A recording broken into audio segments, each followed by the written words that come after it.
Vocês entenderam realmente o que aconteceu hoje? Porque senão, me dá alguns minutos que eu vou te explicar a gravidade da situação no Brasil. Ontem, nós tivemos uma operação policial da Polícia Federal, sob o comando do André Mendonça, que pegou o filho do Lula. Entenda isso. O filho do Lula está agora de forma documental, através de conversas do WhatsApp, com aquela amiga da esposa dele, a socialite, que basicamente admite que estava recebendo os 300 mil reais de mesada do Careca e repassando para o Lulinha.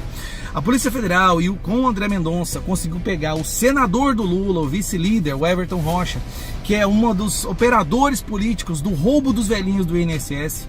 Esse é o maior escândalo até agora, numa sequência de escândalos que não param de crescer. Pessoal, hoje a situação do Lula não poderia ter iniciado pior.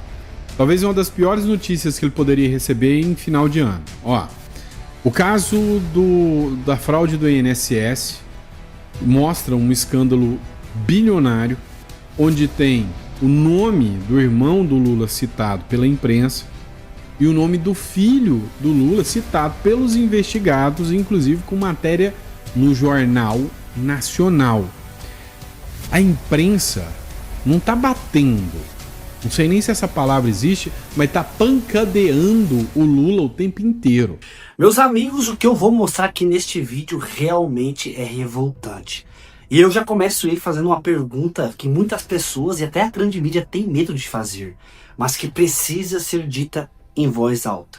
O Brasil ainda é governado pelo povo ou já foi sequestrado por um sistema que não responde mais a ninguém? Porque o que está acontecendo hoje não é normal, não é democrático e muito menos aceitável. É um verdadeiro escárnio com a cara do povo brasileiro.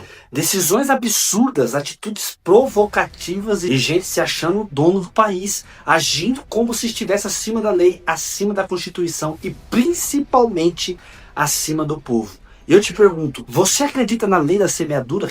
Tudo aquilo que plantamos nós vamos colher?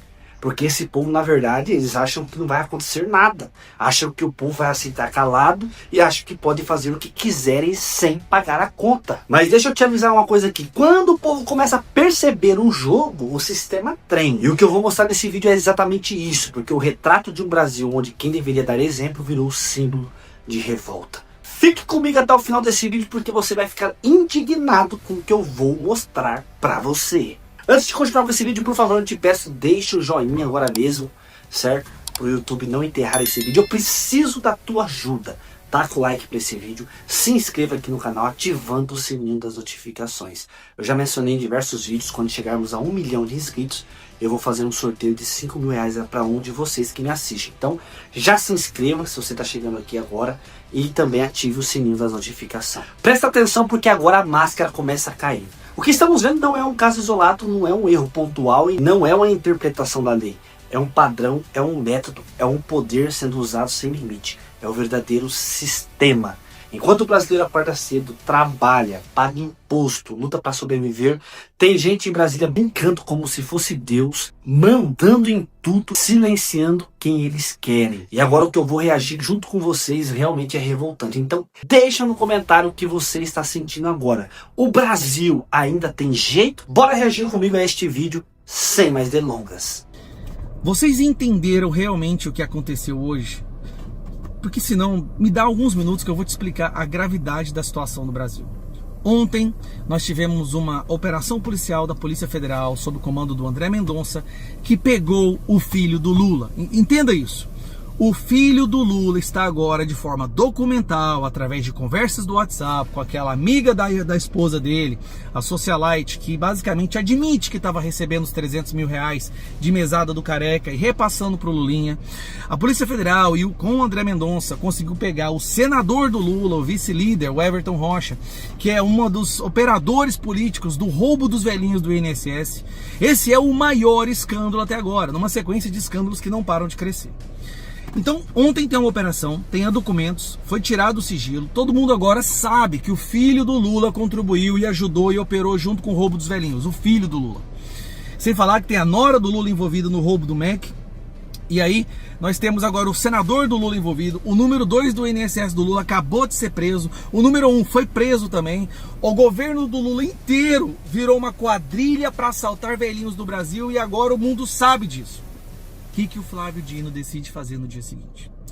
Primeiro, o Everton Rocha, esse senador que está envolvido no esquema do INSS, esse senador que só não foi preso porque o PGR negou, porque a Polícia Federal pediu a prisão dele, eles haviam provas necessárias para prender o cara, mas a PGR, o Paulo Gonet, protegeu. Esse senador é do Maranhão, ele é parceiro do Flávio Dino. Escuta isso aqui, isso é um detalhe importantíssimo. Ele é um parceiro, ele faz parte do grupo do Flávio Dino, entendeu? No dia seguinte à operação, que escancara que o governo está assaltando os velhinhos, o Flávio Dino decide fazer busca e apreensão na casa do Jordi e do líder do PL, o Sóstenes. Por quê? Porque eles estão envolvidos no esquema de roubo bilionário dos velhinhos? Não. De acordo com o relatório fabricado pela turma do Flávio Dino, eles estavam desviando dinheiro da cota parlamentar do aluguel de um carro de R$4.000. R$4.000. Acharam na casa do Sóstenes R$400.000. Vamos explicar rapidamente. O Sóstenes disse, e ele vai apresentar a prova, o contrato de compra e venda, ele vendeu um imóvel alguns dias atrás e o comprador quis pagar com dinheiro. Ele tem toda a documentação, inclusive está na declaração do imposto de renda. Toda a documentação ele vai apresentar. Movimentação do assessor dele. O assessor dele não tem apenas a renda como assessor. O assessor dele tem uma distribuidora de bebidas e algum outro negócio, que é um comércio. E no comércio se movimenta muito, mas o lucro é baixo. Então eles pegaram a movimentação de vários CPFs e CNPJs dessa pessoa para jogar um número alto para dar essa impressão da narrativa de que tem alguma coisa errada acontecendo. O contrato do aluguel do carro, o período total do contrato é R$196.000. Como que ele pode ter desviado 400 mil num contrato de R$196.000?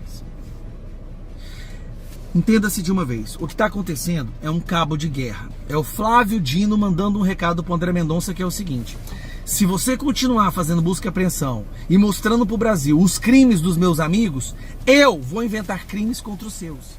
E você sabe, André Mendonça, eu não tenho escrúpulos, não é não? É assim que eles são. Olha como eles condenaram o Felipe Martins, o Bolsonaro e várias outras pessoas do 8 de janeiro. Eles estão ali no domínio daquela turma, onde está lá Flávio Dino, Alexandre de Moraes, Zanin e Carmen Lúcia. Então aquela turma é conhecida como pelotão de fuzilamento. Qualquer inquérito que é aberto ali, ele não está preocupado em procurar evidências, ele está preocupado em destruir reputações. Flávio Dino está fazendo um cabo de guerra com o André Mendonça. André Mendonça, se você continuar investigando e prendendo esse pessoal aí do governo e mostrando para o Brasil que essa quadrilha roubou os velhinhos, eu vou ser obrigado a inventar crimes contra os seus amigos, contra o povo de direita, e nós vamos ver quem é que vai vencer. O que está acontecendo, gente, é que deputados federais estão sendo usados como peões numa guerra entre um ministro do STF que quer desvendar a maior escândalo de corrupção que o Brasil já viu, que é o André Mendonça, e o outro que quer proteger os membros desse escândalo. Quer proteger o filho do Lula, quer proteger o filho do Careca, que foi preso também, o Careca, os membros do grupo do Lula, todos. Por que que até agora eu não vi no Jornal Nacional o escândalo? Eu quero ver se o Fantástico vai falar sobre isso. A fala da socialite, aquela lá que eu esqueci o nome dela, que admite que pegava R$300.000 para passar pro filho do rapaz, que é o Lulinha. O filho do Lula vai ser preso. Há provas de que ele pode ser preso. Há provas mais do que suficientes para prender ele. Só que o Flávio Dino está fazendo um recado, gente. O recado é, se você prender ele, eu vou prender os seus. Olha o que virou a nossa Suprema Corte. Quando o ministro da nossa Suprema Corte decide realmente fazer uma investigação real contra um escândalo de corrupção do mais perverso do Brasil, da história do nosso país, contra os velhinhos, contra os aposentados, tem um outro ministro que, para sair em defesa desse pessoal, começa a prender e fazer busca e apreensão em pessoas inocentes. Hoje é aniversário da filha do Jordi. Eu fui indiciado alguns dias atrás. Sabe por que eu fui indiciado? Deixa eu te explicar. A minha vida está sendo usada como um peão nesse tabuleiro da briga para defender o roubo do INSS. Então é isso. Eu sinto muito que isso esteja acontecendo com o Sóstenes, com o Carlos Jordi. Sim, e muitas outras pessoas sofrerão nas mãos desse grupo que quer proteger a quadrilha, usando justamente as pessoas inocentes no sentido de reféns. Ó, se você for contra meus bandidos aí de favorito, eu vou inventar crime contra os seus amigos. É isso que virou a Suprema Corte Brasileira. A vontade deles é que a gente pare. Nós não vamos parar, vamos continuar falando. Ano que vem a gente vai ter que ir para as ruas, a gente vai ter que arregaçar as mangas, fazer maioria no Senado, porque sinceramente não dá mais. O Brasil já passou a Venezuela e foi para a Coreia do Norte. Então é isso. Um abraço para vocês. A relação entre o Grupo Globo e o Supremo Tribunal Federal parece ter chegado a um ponto de ruptura inédito. Em uma coluna recente, o jornal O Globo não apenas expôs detalhes constrangedores sobre a relação de ministros como Alexandre de Moraes e Dias Toffoli com o escândalo do Banco Master, como foi além, lançando um aviso direto. O texto menciona explicitamente que o Brasil já prendeu presidentes, senadores e deputados e que talvez tenha chegado a hora de ministros de tribunais superiores enfrentarem o mesmo destino. Sejam todos muito bem-vindos ao Orgulho Soberano. Aqui é o nosso espaço para a gente tentar entender juntos o que está acontecendo por trás das cortinas do poder, sempre com o olhar de quem torce pelo nosso Brasil. Se você valoriza essa busca por clareza, eu já te convido a se inscrever no canal e ativar o sininho. É muito bom ter a sua companhia aqui com a gente nessa jornada. A gente precisa conversar muito sério sobre o que está acontecendo na imprensa brasileira, porque a mudança de tom que a gente viu nos últimos dias não é normal. É o sinal de que algo muito grande quebrou nos bastidores de Brasília. Durante anos, a gente se acostumou a ver a grande mídia, especialmente o Grupo Globo, agindo como uma espécie de assessoria de imprensa de luxo do Supremo Tribunal Federal. Eles defendiam cada decisão, elogiavam cada ministro e tratavam qualquer crítica ao tribunal como um ataque à democracia. O ministro Alexandre de Moraes, em especial, era tratado como um herói, um salvador da pátria. Chegaram a publicar colunas elogiando a careca sexy dele, uma coisa constrangedora. Mas de repente o amor acabou. E acabou de uma forma brutal. O jornal o Globo começou a publicar uma série de reportagens investigativas que atingem em cheio o coração do Supremo. E o alvo principal dessas reportagens é o escândalo do Banco Master. A gente já falou aqui sobre os pagamentos milionários para o escritório da esposa do ministro Moraes, mas a coisa vai muito além. A matéria da jornalista Malu Gaspar expôs que o ministro Dias Toffoli, que era o relator de um processo envolvendo o banco, viajou para o Peru para assistir a final da Libertadores no jatinho de um advogado ligado ao Banco Master. E poucos dias depois dessa viagem, ele deu uma decisão favorável, colocando o processo em sigilo absoluto. Isso é gravíssimo. É a exposição de uma promiscuidade entre juiz e parte interessada que, em qualquer país sério, derrubaria um magistrado. Mas o que realmente me chamou a atenção, e que eu acho que é a chave para entender o momento político, não foi a denúncia em si, mas o recado que veio junto com ela. Em um texto de opinião, o jornal foi direto ao ponto. Eles escreveram que o temor do ministro Moraes e seu modo exasperante fazem com que muita gente prefira não dizer em público o que se fala todo dia em Brasília e na Faria Lima. E o que se fala? Que o STF desmoralizou a si próprio ao afundar na geladeira moral dos centrões da vida. E aí vem a frase que soou como uma bomba atômica nos corredores do tribunal. O texto lembra que o senador Alessandro Vieira disse na CPI que o Brasil já teve presidentes presos, ministros presos, senadores presos, deputados presos, prefeitos presos, vereadores presos, mas que ainda não teve ministros de tribunais superiores presos. E conclui dizendo, parece que esse momento está chegando. Pode parecer exagero, mas talvez seja melhor não pagar para ver. Vocês conseguem perceber a gravidade disso. O maior jornal do país está dizendo para os ministros do Supremo, cuidado, porque a hora de vocês pode estar chegando. A imunidade de vocês acabou. A prisão de um ministro do STF deixou de ser um tabu e virou uma possibilidade real. Isso não é jornalismo, isso é um aviso de máfia. É uma ameaça velada, ou nem tão velada assim. E por que a Globo estaria fazendo isso agora? Por que ela decidiu atacar os seus antigos protegidos com tanta ferocidade? A resposta, como sempre na política, envolve poder e troca de favores. Existe uma briga de foice no escuro acontecendo em Brasília pela indicação da próxima vaga no Supremo Tribunal Federal.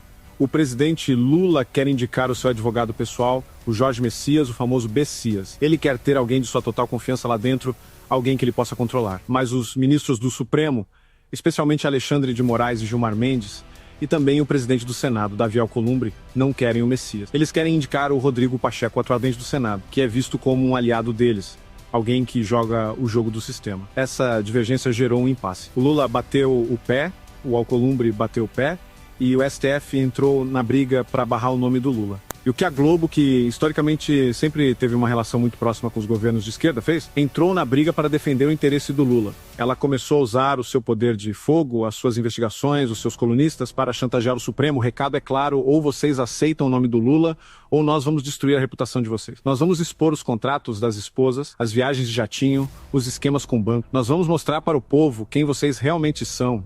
É uma guerra suja. É uma guerra onde a informação é usada como arma. A Globo não está preocupada com a ética ou com a moralidade. Se estivesse, teria denunciado esses escândalos muito antes. Eles sabiam. Todo mundo em Brasília sabia. Mas eles guardaram a munição para usar no momento certo. E o momento certo é agora, quando eles precisam dobrar os joelhos do Alexandre de Moraes e do Dias Toffoli. Essa situação coloca o ministro Moraes em uma posição muito delicada. Ele, que se acostumou a ser o caçador, agora virou a caça. Ele está sendo atacado por todos os lados. De um lado, a pressão internacional com a lei Magnitsky, as sanções americanas, o risco de ter a família punida. Do outro lado, a pressão interna, com a mídia expondo seus negócios familiares e ameaçando com a prisão. Ele está encurralado. E a reação dele a isso, pelo que a gente vê, é o silêncio. Ele, que sempre foi tão falante, tão rápido no gatilho para prender quem o criticava, agora está quieto. Ele sabe que não pode prender a Globo.